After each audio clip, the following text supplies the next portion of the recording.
మన స్థానిక శాసనసభ్యుడు కాటసాని రామిరెడ్డి ఈ రోజు దుర్మార్గంగమైనటువంటి చర్యలకు తీసుకొని ఆ ప్రాణ సమానమైన కార్యకర్తలను కుటుంబ సభ్యులను అధికారాన్ని దుర్వినియోగంతో అడ్డం పెట్టుకొని ఈ రోజు ఒక పరిపాలన చేసే సమర్థత లేకుండా గెలిచిన 2-3 నెలల్లోనే మన కొలిమిగుండలో ఉండేటువంటి సుబ్బారావు బీసీ నాయకుడిని హత్య చేసినటువంటి ఒక నీచుడు ఈ యొక్క కాటసాని రామిరెడ్డి.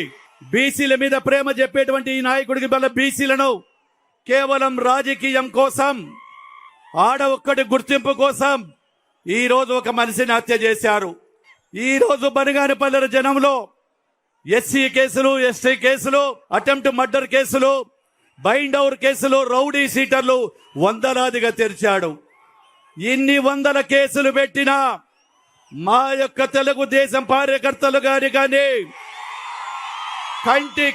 కంటి రెప్ప కూడా బదరదు. రామిరెడ్డి సవాల్ అక్కడే ఉన్నావు, చూసుకో. నువ్వు ఒక్కసారి డ్రోన్ చూసుకో, ఏముందో జనం ఎట్లా ఉన్నారు.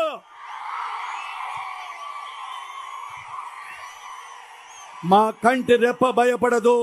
తెలుగుదేశం పార్టీ నాయకులు గాని కార్యకర్తలు గాని తెలుగుదేశం పార్టీ కోసం ప్రాణాలు అర్పించడానికైనా సిద్ధమే గాని తెలుగుదేశం పసుపు పచ్చ జెండా వీడరని కూడా తెలియజేస్తా ఉన్నాను.